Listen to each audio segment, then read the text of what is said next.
네, 오늘 말씀 같이 보겠습니다. 오늘 말씀은 시편 23편 우리 1절부터 4절 말씀이 되겠습니다.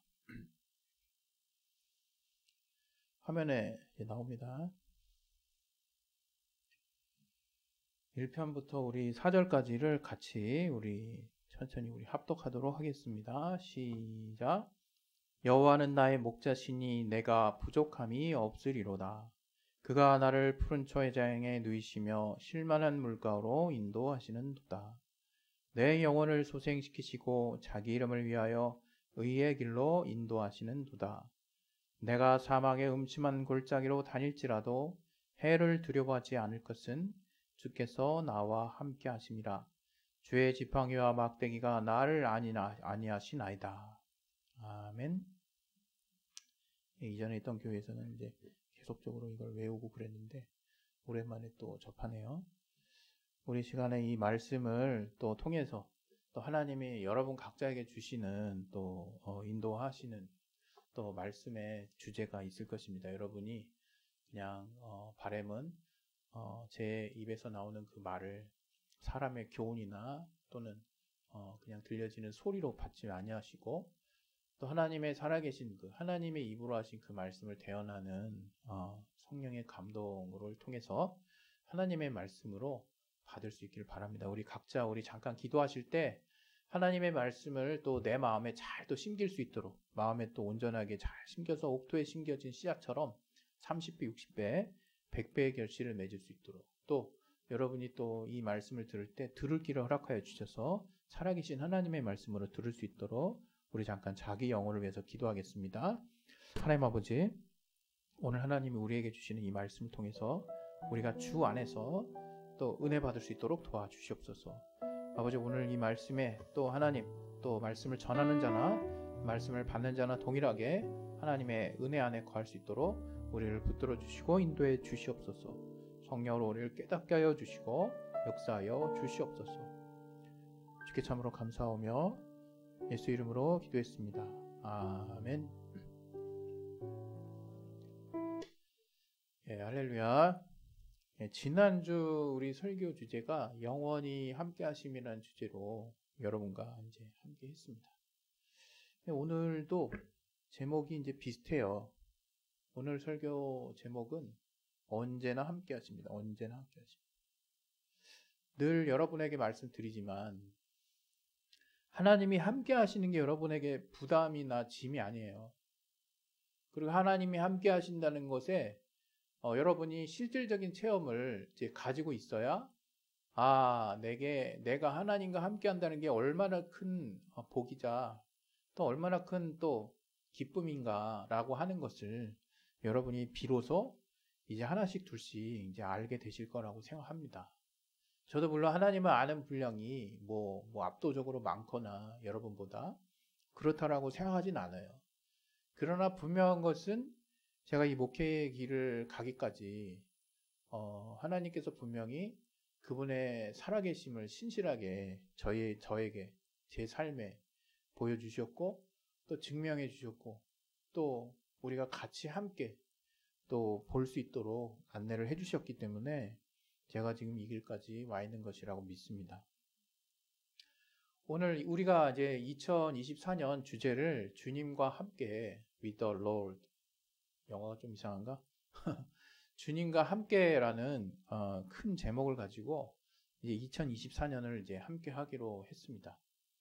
벌써 이제 한 달이 지나가고 있는데 정말 여러분 하나님이 함께 한다는 것에 대해서 이번 2024년만큼은 부담 없이 정말 이렇게 여러분의 삶에 잘 안착되었으면 좋겠어요.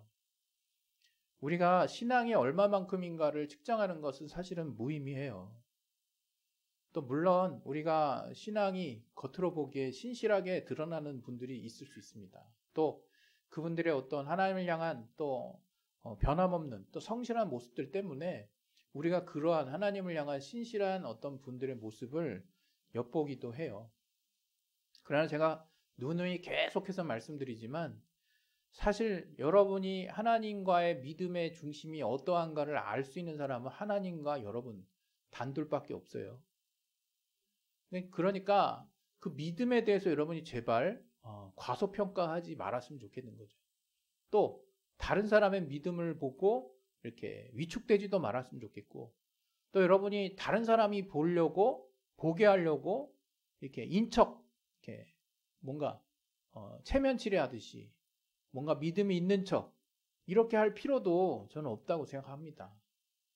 그러려면 물론 제가 계속해서 말씀드리지만 이 주변에서 그 사람의 믿음이 어떠한가를 뭔가 판단할 수 있다라고 하는 그 오만과 그런 잘못된 생각을 우리 주변 함께하는 우리 교인들이, 함께하는 동역자들이 알고 있어야 되겠죠.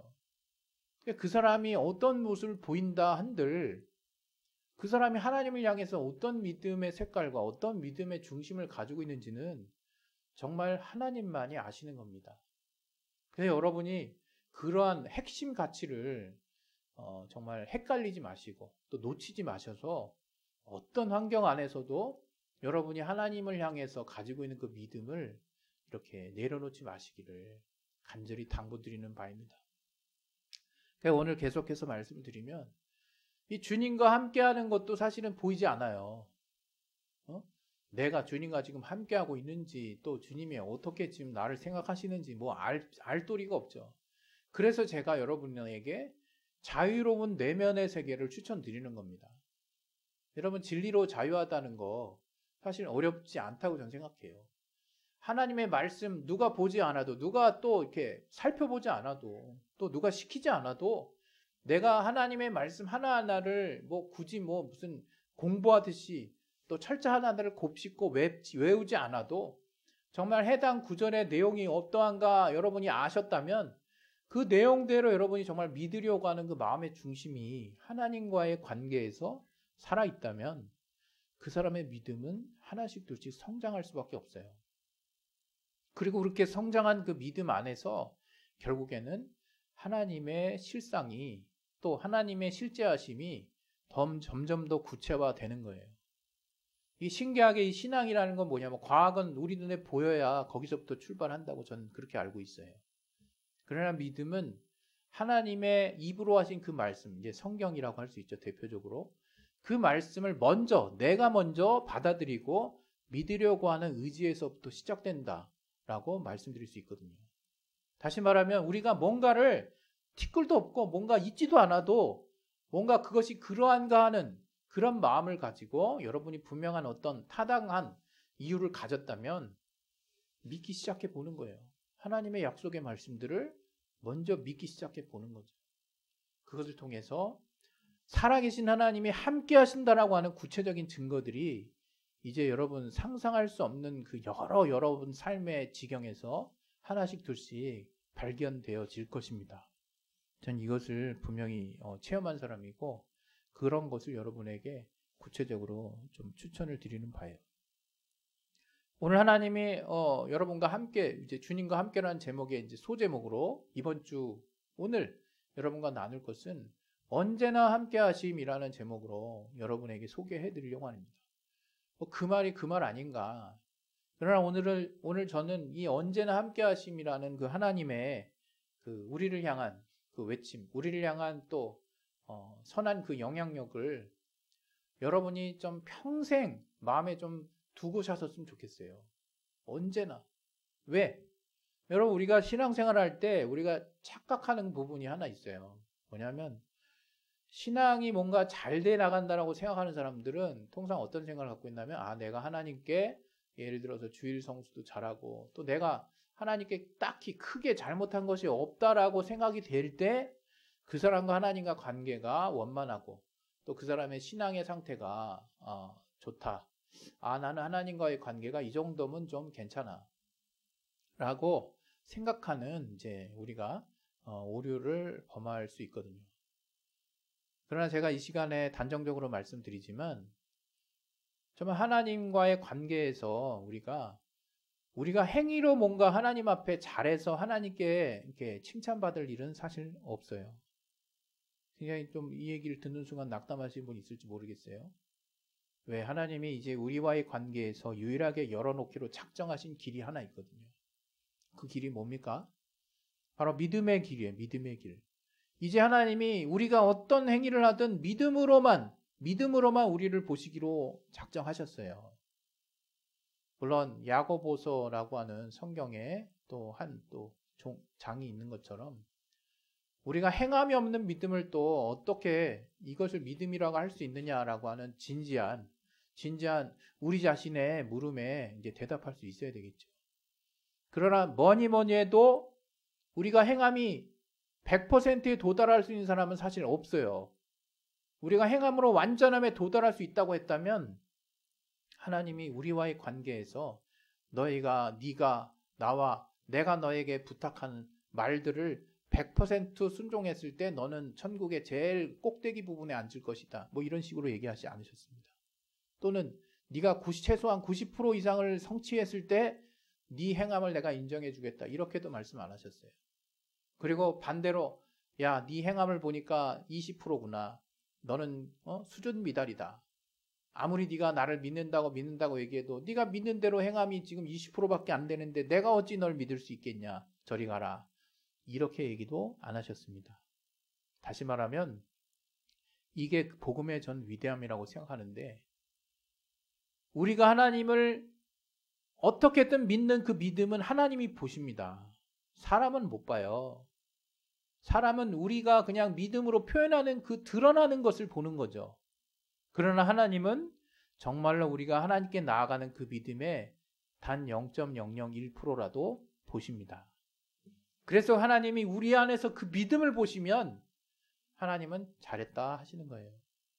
하나님이 우리에게 분부하시고 또 우리를 사랑하심으로 또 우리의 생명이 풍성해지기를 위해서 여러 말씀들을 주셨는데 그 말씀을 내가 오해하지 아니하고 성령의 감동을 받아서 또 제대로 깨달음이 있어서 그렇게 해서 순종을 했든 또 처음에는 약간의 억한 심정이 있지만 또 어쨌든 내 마음의 중심만큼은 하나님을 믿는 믿음이 조금이라도 있었다면 그 사람은 하나님의 인정을 받는 것입니다. 하나님의 기쁨에 동참할 수 있는 거예요. 그렇기 때문에 여러분이 정말 주님이 여러분을 또 어떻게 보시는지 여러분이 정말 생각하실 때 여러분 정말 이렇게 쫄지 마셨으면 좋겠어요. 또 위축되지도 말았으면 좋겠어요. 정말 하나님은 여러분의 중심을 통해서 역사하시는 분이라는 것을 다시 한번 말씀을 드리는 바입니다. 그리고 오늘 이 본문 이제 여러분에게 이제 뭐 소개를 해드리는데 우리 신앙이 하나님께 뭔가 좋은 면만 보여가지고 신앙이 이루어지고 진행되는 게 아니에요. 신기한 것은 저도 이렇게 제 지난 날들을 돌아보면 내가 하나님을 향한 믿음은 과연 몇 %일까라고 객관적으로 수치로 이렇게 만약에 누군가 저를 하나님이 어떤 정확하게 측정하는 도구가 있어가지고 저를 딱 봤을 때 50% 넘길 수 있을까 이런 생각이 들 때도 있어요. 이러면 이제 목사님이 또 목사가 되시는 분이 구원의 믿음도 이렇게 50%밖에 안 돼가지고 이런 얘기 하실 필요는 없으십니다. 여러분 제가 주님을 향해서 주님 안에서 하나님의 자녀가 된 그 믿음은 이렇게 흔들리지 않아요. 그러나 그 믿음이 그것만 있는 건 아니겠죠. 또 이 말을 하는 순간 또 여러분 또 좌절하시는 분 있을까봐 심지어 여러분 주님을 향한 내가 하나님의 자녀인가 아닌가라고 하는 그 믿음의 가장 기본적인 부분도 아직 확실히 정착하지 않은 분도 있을 수 있어요. 아무 상관없다 이거예요. 아무 상관없어요. 내가 주님을 향해서 믿으려고 하는 의지가 있느냐 없느냐 그거예요. 그게 제일 중요한 거예요, 여러분. 자, 이런 상황에서 오늘 하나님이 언제나 함께 하신다라고 하는 이제 그 제목을 여러분들에 던져 드릴 건데 왜 이제 이런 이제 앞 상황에 대한 이야기를 했느냐? 우리가 믿음을 자꾸 온전한 상태로 하나님께 나아가려고 하는 습관이 있는데요. 뭐 예를 들어서 저도 약간 좀 완벽주의적인 기질까지는 아니라도 뭔가 깔끔하게 해내고 싶은 마음이 좀 큰 편이라 뭔가 하나 하다가 이게 줄 하나 잘못 끄거나 뭐 하나 글자 하나 잘못되거나 뭐 하나 이렇게 딱 하면 종이를 확 구겨버린다든가 아니면 그냥 망쳤다 생각하고 그냥 다시 새로 시작하려는 그런 마음이 저도 있어요. 그러나 여러분 신앙은 그런 게 아니에요. 신앙은 그냥 내 있는 그대로를 내가 먼저 인정하는 내 있는 그대로 내가 실수했건 내가 또 돌이킬 수 없는 내가 보기에 이걸 어떻게 주워 담을까? 그런 많은 실수 속에서 우리 믿음이 신기하게 싹을 틔우고 또 정말 줄기가 나오고 이파리가 나온다는 거. 그렇게 내가 계속된 실수와 허물 속에서 심지어는 고의로라고 여겨지는 나의 어떤 죄의 유혹으로 말미암은 죄 가운데서도 하나님은 나를 주님께로 돌아오게 하실 뿐만 아니라 그 회복을 또 디디고 일어나서 다시금 하나님을 향해서 더 나은 삶을 내 내면에 꿈꿀 수 있도록 하나님이 내게 계속적인 생명의 소망을 불어넣어 주신다라고 하는 거. 그리고 그렇게 우리가 정말 하루 이틀이 누적이 되면서 이걸 어떤 면으로는 성화가 되는 과정이라고 볼 수 있는데, 저는 그 성화를 완벽함에 이르는 과정이라고 생각하지 않습니다. 실제로 신학적으로도 그렇고요. 우리 육신은 완벽해질 수 없어요. 그러나 내가 이제 하나님을 닮고자 하는 마음이 점점점 생겨나기 시작한다 이거예요. 그렇다고 이 땅에 우리 육신으로 말미암아 이루어진 모든 삶의 패턴을 다 그냥 내버리는 건 아니겠죠. 그러나 신기하게 내가 하나님의 말씀에 동화되어 가는 그 수준이 높아지고 이제 정말 주님과 함께 한다는 것에 대한 기쁨이 몰려오기 시작하고 이제 하나님이 나를 도와주시는 것에 대한 어떤 평안함이 있고 신뢰가 있고 기쁨이 생기기 시작하는 그 단계. 하나님과의 이제 작은 매듭 하나 맺어지는 그 관계들이 점점점 굵어지는 그 단계가 될 수 있겠죠. 근데 그러한 주님과의 어떤 신앙의 관계가 완성되는 과정에서 내가 뭔가 완벽하게 주님 앞에 나아가서 주님이 그 믿음을 통해서 믿음만큼은 완벽해야 돼 라고 생각해서 그 믿음을 뭔가 완벽하게 누가 보더라도 이 정도 믿음이면 완벽해. 우리가 아브라함의 믿음을 본받은 자라고 그러는데 아브라함은 어떤 믿음이 있는 자입니까?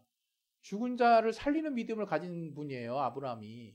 또 없는 것을 있는 것 같이 부리시는 분이라고 믿었어요. 아브라함이.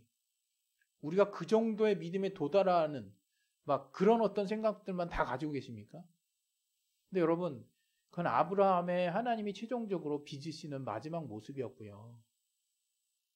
아브라함 이전에는 얼마나 믿음이 연약하고 실수가 많았던 자인지 성경이 그냥 대놓고 써 있잖아요. 하나님의 그 약속을 믿지 못해서 자기의 어떻게 보면 정실 부인이라고 할 수 있는 사라를 통해서 그 씨를 얻지 못하고 종들을 통해서 뭔가 자기의 자손을 이으려고 하는 시도를 한다든가 어떤 왕 앞에 가가지고 두려워가지고 자기 아내를 여동생이라고 하지 않나, 자기 누이라고 하지 않나. 여러 정말 인간적으로 보기에도 참 치졸하고 정말 이럴 수 있냐라고 싶은 배신감 느끼는 실수들, 그런 연약함들을 많이 보였던 분이 바로 또 아브라함이었어요. 우리 인간은 다 그렇습니다. 그러나 하나님이 그러한 자와 믿음의 연합을 하시고 최종적으로 아브라함을 우리 믿음의 조상으로 세우셨어요. 여러분, 이 말은 무엇이냐면 여러분 주님과 함께 할 때 주님이 언제나 함께 하신다고 할 때 여러분이 믿음이 뭔가 완전해야 주님이 함께 하신다라고 하는 생각을 이 시간부로 버리세요. 그냥 내팽겨 버리세요. 여러분, 믿음은 있으면 됩니다. 한번 마음에서 외쳐보세요. 나 하나님께 얼마만큼의 믿음이 있을까? 자꾸 수치로 하나님과의 믿음을 재단하지 마시고, 그럼 그 수치는 어디서 나왔습니까? 어떤 사람이 뭔가를 봐서 그런 거 아닙니까? 또 성경에 누군가의 예를 봐서 그런 거 아닙니까? 사라는, 아브라함은, 모세는, 솔로몬은, 다윗은, 바울은, 마태는, 주님을 따르는 사람들은 적어도 이 정도는 돼야 될 텐데 이제부터 그 기준을 과감하게 내버리시기 바랍니다. 그리고 이제 여러분만의 기준을 두세요. 그것이 뭐냐? 그냥 여러분이 믿고 싶은 대로 믿으라 그 얘기 아니에요. 나름 성경에 근거를 한 기준을 하나 제시를 해드릴게요. 그것은 바로 여러분이 하나님을 향해서 눈을 들고 있다면, 하나님을 보고 있다면, 주님께 여러분이 손을 들고 있다면, 또는 주님께 정말 부끄럽지만 뒤에 감춘 손을 딱 대고 싶은 마음을 가지고 있다면 그냥 그 믿음 유지하시면 됩니다. 그 믿음 가지고 이제 하나님과 함께 하시면 되는 거예요. 심지어 오늘 이 시편 기자, 여기 다윗이라고 여겨지고 있죠. 다윗의 시라고 대놓고 나와 있고, 다윗이 얼마나 사울의 그 쫓김을 당했습니까? 죽을 고기도 엄청 여러 번 당했죠. 그 다윗이 고백하는 이 내용을 한번 보세요. 여호와는 나의 목자시니, 여기서 목자가 누굽니까? 목자는 바로 양들을 이끄는 자를 목자라고 그래요. 그 양들은 앞에 선두로 가는 그 양을 따라서 다른 양들이 다 따라가게 돼 있거든요. 그러니까 목자가 그 양을 정말 꼬리 싱싱한 푸른 초장으로 인도하면 그 양들이 그 앞서가는 양을 따라서 나머지 양들이 다 따라가기 때문에 그 양들이 다 풍성하게 배부르게 밥을 먹을 수 있는 거예요. 생명을 유지할 수 있다는 얘기죠. 반대로 그 목자가 생각이 잘못돼가지고 낭떠러지나 완전 그냥 척박한 사막이나 이런 데로 오늘은 이 들판에는 꼴이 없네. 근데 양들 다 따라왔어. 그날 양들 다 굶는 거예요. 아니면 심한 경우에 정말 자격미달 어떤 목자가 있어가지고 늑대가 갑자기 찾아왔는데 양들을 내비두고 도망가는. 다윗은 그랬어요. 사자가 양들을 해치러 올 때 자기가 늠름하게 달려나가서 사자를 죽였다고. 그 사자의 입에서 양들을 구해냈다고. 다윗의 그 어떤 용맹함. 그러나 그 다윗이 막상 사울의 정말 쫓김을 받고 사울에게 죽을 위협을 당하는 상황에서 사지에 몰리고 동굴에 갇히고 여러 위기 속에서 저는 아마 정말 사면초가에 빠진 나의 목자는 누구일까? 나를 목숨에서 정말 건져주시고 나에게 생명을 주시는 분은 누굴까 했을 때 바로 하나님이심을 저가 실질적으로 체험했다 이거예요. 그래서 시편 23편 3절 이전에는 그가 나를 푸른 초장에 누이시며 쉴만한 물가로 인도하시는도다 이렇게 지금 고백하고 있거든요. 그리고 이제 3절이 좀 아리까리한데 내 영혼을 소생시키고까지는 알겠어. 그런데 자기 이름을 위하여 의의 길로 인도하시는도다 이렇게 또 설명하고 있거든요. 이것은 이제 이쪽 관련돼서 또 공부를 많이 하시면 또 알게 되고 또 이제 이 실질적인 신앙의 체험을 하게 되면 더 구체적으로 알 수 있을 텐데 하나님은 명예를 가지신 분이다 정도로만 여러분이 이해하시면 좋을 것 같아요. 그러니까 그분의 이름이 옛날에 그렇죠. 야, 쟤 누구 자식이야? 누구래? 그 이름 이제 그 아버지 이름이 거론이 되죠. 어머니 이름이 거론되죠. 왜? 자식이 뭔가 실수를 하거나 뭔가 부끄러운 일이 이제 이루어졌을 때 그만큼 부모가 자식 간에도 그 자식이 어떤 뭔가 명예로운 일을 했을 때 부모가 칭찬을 받아요. 그리고 그 사람들의 어떤 명예가 그 이름이 드날리지 않습니까?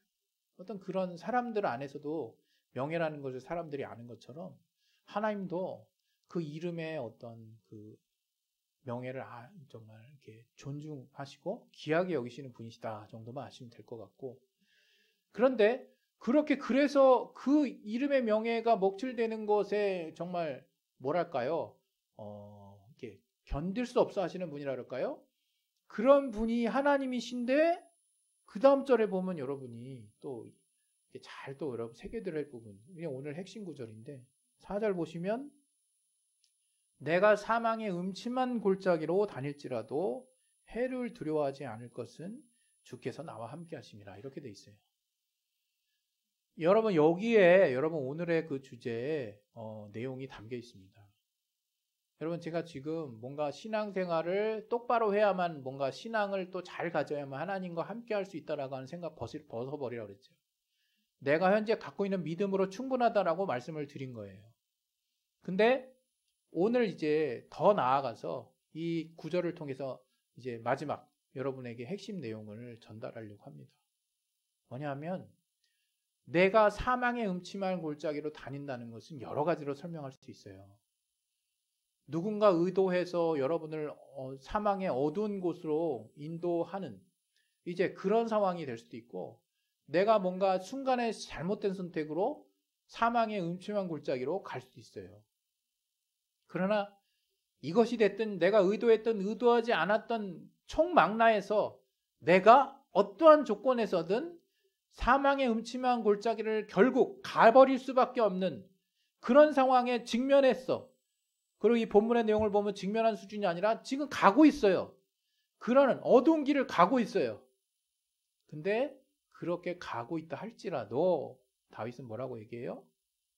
주께서 나와 내가 두려워하지 않는 이유가 한 가지 있는데 주께서 나와 함께 하신다라고 저가 고백하고 있다는 거예요. 여러분, 저는 여기에 우리의 믿음에 가장 뭐랄까요? 강력한 그 무기가 바로 이 부분에 있지 않나, 저는 그런 생각을 해요. 왜냐하면 여러분, 우리 신앙, 여러분 하나님께 향한 여러분의 마음의 그 중심을 잘 유지하고 계세요. 그 분량 자꾸 따지지 마시고, 남들하고 비교하지 마시고, 성경의 위인들하고 비교하지 마시고, 여러분의 믿음의 중심 잘 유지하세요. 그리고 그 믿음의 중심 안에서 여러분이 그 믿음을 가지고 있음에도 불구하고, 또는 그 믿음이 너무 연약하든, 여러분이 엄청난 시련을 겪고 유혹을 받아서 사망의 음침한 골짜기로 다니고 있는, 그게 죄의 유혹이든 연약함이든 또 어떤 함정에 빠지든 그런 음침한 골짜기로 여러분이 가게 되었을 때, 그때 여러분, 이 정도면 하나님도 떠나시겠구나. 내가 이 정도로 했으니. 아니면 이렇게 막 사방팔방 다 막혀가지고 지금 완전히 지금 하나님이 어디서 내가 하나님 불러야지 막막한 환경 벌어졌네. 그런 생각하지 말라 이거예요. 다시 정리합니다. 여러분, 내 믿음이 어떠하든지 상관없어요. 하나님 향해서 고개를 들든, 하나님 향해서 손가락 하나 붙들든, 하나님 향해서 눈을 보고 있든, 하나님의 목소리를 내가 듣고 있든, 여러분이 간직하고 있는 그 믿음의 끈을 가지고 여러분이 있다면 하나님 함께 하십니다. 더 나아가서 하나님이 언제나 함께 하시는 분인데 어떠한 정도냐? 내가 그 정도의 믿음으로 사망의 음침한 골짜기를 의도했든 의도하지 않았든 가고 있다 할지라도 하나님은 나와 함께 하시는 분이다 이거예요. 좀 구체적으로 얘기하면 하나님 피할 길을 내주세요. 또 하나님의 도움의 손길을 또 보내주십니다. 하나님이 피할 수 있는 생각들을 주세요. 하나님이 내게 뭔가 지원자들, 도움을 주는 사람들을 보내세요. 하나님의 환경을 열어주세요. 하나님의 기도를 응답하십니다. 하나님이 뭔가 신선한 동역자들을 보내주세요. 하나님이 그 환경을 이길 수 있는 마음에 단단한 마음을 내게 생각나게 해주세요. 하나님이 여러분에게 피할 길을 내주시고 여러분을 구원하십니다. 그것이 여러분의 믿음 달랑 한 줄이라고 남들이 볼 때 이 정도 믿음을 믿음이라고 여길까 싶은 만한 믿음, 비교할 필요도 없고, 여러분이 그런 정도의 믿음을 갖는다 할지라도 그것은 믿음이고, 그 믿음을 통해서 하나님은 함께 하시고, 하나님은 여러분이 그 가운데서도 어렵고 힘든 상황에 노출되어 있거나 또는 내 자의적 선택으로 순간의 실수로 내가 죄 가운데 거한다 할지라도, 그래서 그 어두운 사망의 골짜기가 여러분 앞에 펼쳐져 있다 할지라도 하나님은 여러분과 함께 하십니다. 할렐루야. 우리 시간에 이제 기도하겠습니다. 기도하실 때 여러분 하나님이 함께 하시는 거 올 한 해는 여러분 이제 안에 잘 장착하시라 그랬죠. 제발 누구 말 듣고 어떤 사람 말 듣고 또 내 양심이 그런 갖가지 이유들로 인해서 하나님의 함께 하심의 가치를 훼손시키지 마세요. 우리 시간에 예수여 한번 하시고 우리 자기 영혼을 놓고 잠깐 기도하겠습니다. 예수여, 하나님 아버지, 하나님이 함께 하신다는 것을 잊지 않게 도와주시옵소서. 하나님, 우리가 어떠한 상황에서도 하나님이 나와 함께 하심을 기억하게 도와주시옵소서. 내 믿음이 어떠하든지 그것이 다른 사람이 볼 수 있는 부분이 아닌 것을 알게 도와주시고, 내가 주님을 향해서 고개를 들고 내가 주님을 향해서 손을 내밀고 내가 주를 향해서 새끼손가락이라도 붙들려 있다면, 붙잡고 있다면